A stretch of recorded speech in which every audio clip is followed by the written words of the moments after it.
Well, I heard someone wants to brainstorm video ideas like the man himself, aka me, aka Sprite. So big game lock in. I'm not gonna waste any time whatsoever. Now, obviously, my idea, or just, the way of generally video brainstorming is really not common, I'll tell you that. But of course, even to get to that point, how I do it, I gotta explain it first. So big game lock in, brother. I should probably clarify that this video will be uploaded while I'm on this family trip, so just so you know. Now obviously I'll probably dissolve this into two separate methods, the easy one and the hard one. To get the hard stuff out of the way, to get the more difficult stuff out of the way, I'll probably say it like this. The first method, I like to call it the deep research method. Ooh, so sophisticated. Now obviously, considering it's this one difficult method, obviously comes with its own perks and a little bit of downsides. The first kind of downside is kind of time consuming but very valuable and as an end product. Or if I have to put it as a quote or whatever, I'll probably call it how to make one-of-one videos. The type of videos that people haven't seen on YouTube before and are intrinsic and just wondering what could this video possibly be about, and probably make the entirety of my day. And probably earn you a subscribe too, so,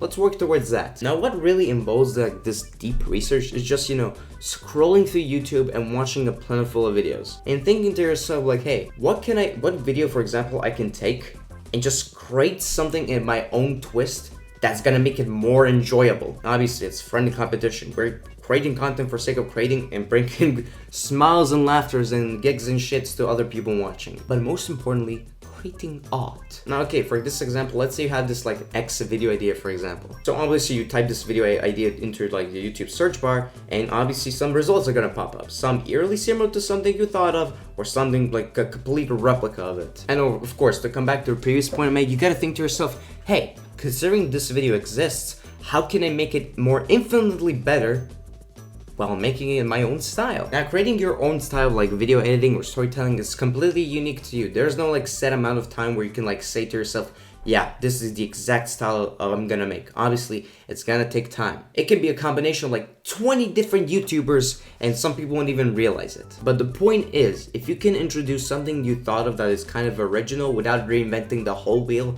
that's you. That's being authentic. Okay, and let's say, for example, you do have this video idea that's has been now let's say, for example, you do have this video idea with your own unique twist to it, and you actually want to make it. So from this point onward, you make the title and the thumbnail. Whether you want to make it a clickbaity thumbnail, even though it has its own repercussions and stuff like that, or make maybe something that's so eye-straining it makes one of people click on the video itself. Now, of course, that is a whole challenge to think for yourself. Okay, I gotta mention that. So eventually, once you try out, those A/B tests or whatever they're called, and you do eventually come up with the thumbnail you're satisfied that you want to put out as the complete product for your video, now obviously you gotta make out the video itself. Now this is where your unique style comes to you. Whether you have a specific way of storytelling, it doesn't have to be anything specific, as long as it's you, it's your authentic self.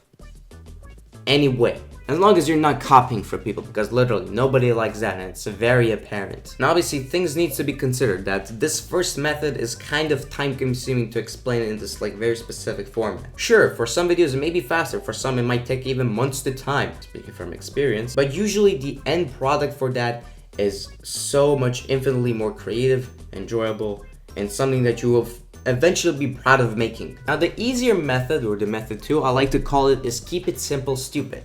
Bring that one movie scene, I forgot the name of it, but roll the clip either way. Now when you're brainstorming videos ideas in this specific method, it can literally be anything. Whether a random skit on TV you saw, it can be a random tweet you just scrolled upon, a random friend's text message, it can be literally anything under the sun, but adding a specific creative element to it. Now obviously if you're passionate about this stuff, you're gonna make it work by any means necessary. But if you're gonna go with the second method, you're gonna think to yourself, hey, if I'm gonna make this X or in this case a Y video idea, what can I do make it hilariously stupid by any means necessary? Sure, stupid doesn't have to be necessarily very intrinsic, very interesting, something very attention grabbing, because people usually associate things with some things they've seen in the past, or in general people that find that stuff funny in general. Either way, to simplify it, it's gonna find the people who actually watch it to the end, give you feedback as either a comment, like the video,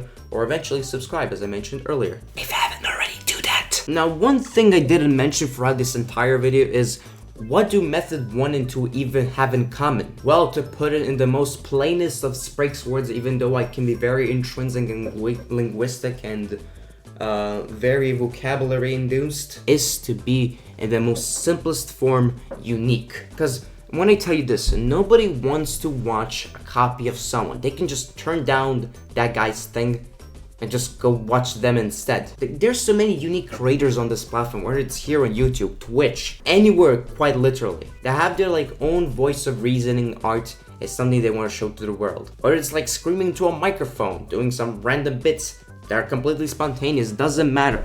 Uniqueness is what people value. Something that you yourself have thought of on the spot, took the time to, edit it, just think it through, and put out for the world to see. Of course, eventually, when you're working for X, Y, and Z, whether you want to be like a musician, content creator, doesn't have to be anything in specific. You gotta remember the following. Create something that you would want to watch. Now, obviously, I'm an everything person. I like to dive into like big communities, small communities, and just like see the best thing in it. Okay, if I have to like end this video in like a very specific, intrinsic quote. Because ladies and gentlemen, here's the thing.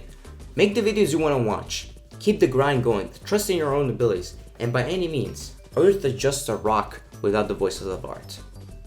Bars. And by the way, this goes without saying, I consider myself to be a very open-minded person, by any means. If you have your own specific way of like brainstorming or just constructing specific ideas, make sure to drop them in the comments down below. I fully encourage it. Alright, that's it, bye, I gotta go now.